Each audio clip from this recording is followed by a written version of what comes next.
Salam uşaqlar, hər vaxtınız xeyir olsun. Bugünkü mövzumuz faiz, nisbət, tənasübdür. İki hissədən ibarət olacaq. Birinci hissədə nisbət və tənasüb, ikinci hissədə isə faiz haqqında ətraflı məlumatlar verəcəm sizə. Əslində nisbət və tənasüb asan dərsdir. Sadəcə olaraq tərifləri yaxşı oxumalısınız və başa düşməlisiniz. Ümumiyyətlə nisbət nə idi? Nisbət A ədədinin B ədədinə qisməti deyilirdi. Baxın, qismət əslində bir bölmə əməlidir də. A böl B. Keçən dərs kəsr keçmişdik. Bunu kəsr xətti ilə də belə yaza bilərsiniz. A bölünsün B. Yəni iki forması da mövcuddur. Buna deyirlər nisbət. Bəs tənasüb nə idi? Tənasüb isə iki dənə nisbətin bərabərliyidir. Mən iki dənə nisbət yazacağım. Biri olsun elə A böl B, biri də olsun C böl D. İkisi də nisbət olduğu üçün mən bunları bərabər götürürəm. Buna artıq biz deyirik tənasüb. İki nisbətin bərabərliyi oldu tənasüb. Tənasübdə hədlər var idi. Baxın, bu hədlər hansılardır? A ilə D olur kənar hədlər. B ilə C isə olur orta hədlər. Biz bunu kəsr xətti ilə belə yazırıq. Məsələn, A bölü B bərabərdir C bölü D. Burada da eyni qaydada A ilə D kənar hədlər, B və C isə orta hədlərdir. Tənasübün xassəsi var. Xassə deyir ki, bizə kənar hədlərin hasili, yəni kənar vur kənar, hər zaman bərabər olur orta hədlərin hasilinə. Orta vur orta. Gəlin bir nümunə yazaq. Orada mən sizi izah edəcəm. Deyir ki, 25 bölünsün x bərabərdir 10 bölünsün 3-ə. Kənar hədlərimizi müəyyənləşdirək. 25 ilə 3-dür. Hasilləri 75.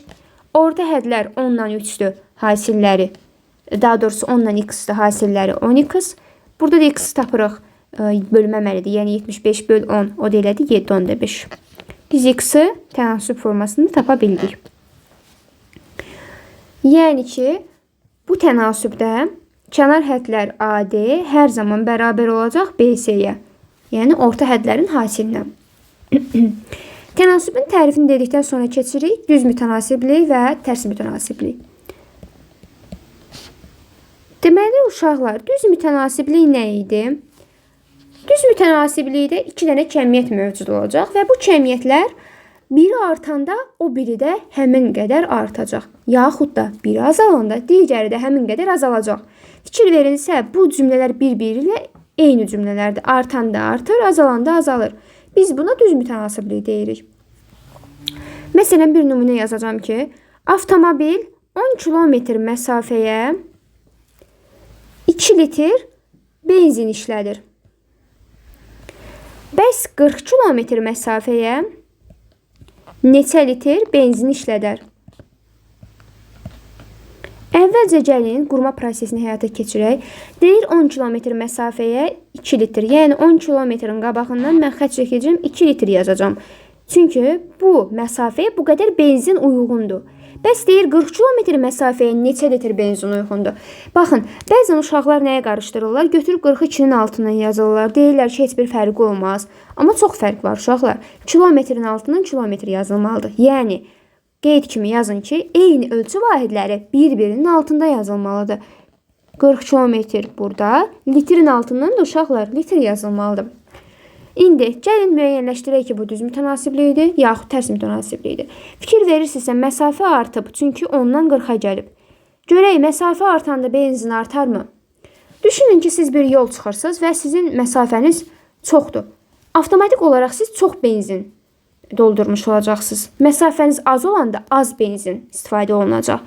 Ona görə art. Yəni, burada eyni cümlələrdən istifadə olundu. Bu zaman bunun adı olur düz mütənasiblik. Düz mütənasiblik çarpaz vurma qaydasından istifadə olunaraq həll olunur. Yəni 10-u x-a vuracaqsınız. Bərabər eləyəcəksiniz 42-yə vuranda 80. X-a da düşür 8 litr. Deməli 40 litr, daha doğrusu 40 kilometr məsafəyə biz 8 litr benzin işlədirik. Bu da bizim yekun cavabımız olacaq. Düz mütənasib hissələrə bölünmə. Düz mütənasib hissələrə bölünmə. Uşaqlar, bəzən cümlə daxilində deyir ki, Filan ədədi düz mütənasib hissələrə bölün. Zaten buradan başa düşdünüz ki, düz mütənasib hissələrə ayıracaqsınız. Amma bəzən deyir ki, mütənasib hissələrə bölün və yaxud iki ədədin cəmi şəklində göstərin. Bunlar cümlə daxilində bir-birini əvəz edə bilirlər. Yəni eyni cümlələrdir əslində. Sadəcə olaraq fərqli yazılıb, amma gedişat eynidir. Baxın, belə bir sual verilib sizə. 72 ədədini 7 bölünsün 11 nisbətində 2 ədədin cəmi şəklində göstərin. Biz də göstərək.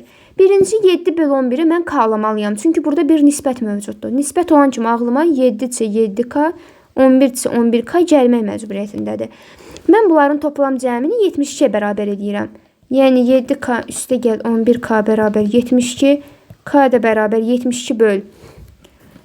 Bu hətta açıq-açıq yazılır. 18k bərabər 72, k da bərabər 4-ə. Lakin sizdən k-nı soruşmur. Gəlin əvvəlcə 7k-nı tapaq, bir 11k-nı tapaq. Yəni o iki ədədi tapaq. 7k olacaq 4 7-nin 28, 11k olacaq 11 4-ün 44. Deməli bu iki ədəd olacaq 44 ilə 28. Cəmi şəklində də 28 üstə gəl 44 həqiqətən də 72-ni sizə verəcəkdir. Daha sonra danışa bilərik tərs mütənasib hissələrə bölmə. Hətta mən sizə tərs mütənasiblikdən danışmadım ki, yox. Birinci gəlin tərs mütənasiblik danışım, sonra bölməyə keçərik. Tərs mütənasiblik uşaqlar necə idi? Tərifini başa düşməlisiniz. Baxın, iki kəmiyyəti olacaq və oradan biri artanda digəri azalacaq. Yaxud biri azalanda digəri də o qədər artacaq. Bax, biz bunlara ki, tərs mütənasib kəmiyyətlər deyirik.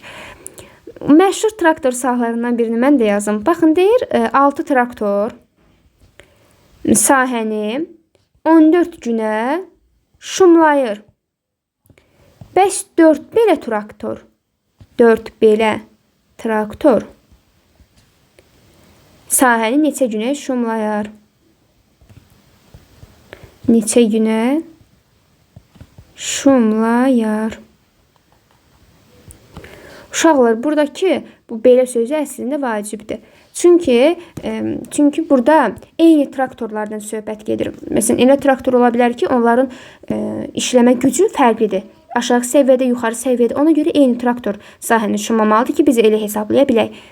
Gəlin indi qurma prosesini həyata keçirək. Düz mütənasibdə necə idi? 6-nın 14-ə, 4-ün x-a. Yəni, bunlar traktorlardır, bunlar da günlərdir. Traktorlarımız sayı azalıb. Gəlin ayırt eləyək. Bu tərslimi düzdürmü? Təsəvvür edin ki, Vəlinin bir sahəsi var. O sahəsinə çox traktor gətirsəm, avtomatik o tez qutaracaq işlərini, bitəcək. Lakin traktoru az olsa, baxın bu dəqiqə mənim traktorum azalıb. O zaman gec qutaracaq. Günlərlə çəkəcək. Fikir verin, günü artacaq. Fərqindəsinizsə, burada eyni cümlələr deyil, fərqlidirlər. Azalma, biri də artma. Buna biz nə deyirdik? Tərs mütənasiblik. Tərs mütənasibliyi həll etmək üçün qarşı-qarşıya vururuq. 6 14-ə, 4 də x-a vurulub, bərabərləşdirilir. Buradan da alınır x bərabər 21 günə. Deməli, 21 günə şumlanılır. Yekun cavabım da olacaq 21 gün. Bu da belə. Keçəyin tərs mütənasib hissələrə bölünmə. Tərs mütənasib hissələrə bölünmə. Əgər siz bir ədədi tərs mütənasib hissələrə bölürsünüzsə, mütləq cümlə daxilində o tərs sözü keçməlidir. Yəni, onu əvəz edən bir şey yoxdur. O tərs sözü verilibsə, deməli, o siz bu prosesi həyata keçirəcəksiniz. Məsələn, deyir ki, 140 ədədini 3 və 4 ilə, 4 ədədləri ilə tərs mütənasib hissələrə bölün. Baxın, cümlə daxilində verdi özü. Amma düz mütənasiblikdə məsələn verməmişdi. Hissələrə bölün. Necə bölürsünüz uşaqlar? Əvvəlcə tərs deyirsə, mən birinci tərslərini taparam. 3-ün tərsi 3-də 1, sonra k. 4-ün tərsi 4-də 1, sonra k. Bərabərdir 140. Toplayanda eləyir 12-də 7k bərabər 140. K da alınır. 140-ı 12-də 7-yə bölürsünüz. Edir 240. Sizdən k-nı soruşmur. Deyir, bu hissələrə bölün. Mənim birinci hissəm uşaqlar 3 deyil. Nə də 4 deyil. Onların tərsidir. Yəni 3-də 1 k da birinci ədədim. 3-də 1 k da 3-də 1 vur 240. 80'dim. İkinci ədədim isə 4/1 k'dır. Yəni 4/1 vurulsun 240. Bu da elə də 60-dır. Yəni bizim cavabımız 80 və 60. Həqiqətən görürsünüz ki, 80 ilə 60-ın cəmi sizə 140 ədədini verir. Deməli, elə düz tapmışıq. Uşaqlar, gələn dərs inşallah mən sizə faiz mövzusu haqqında ətraflı məlumat verəcəm. Bu video biraz qısa oldu, çünki dərsimiz də asan dərs idi, qısa dərs idi. Belə.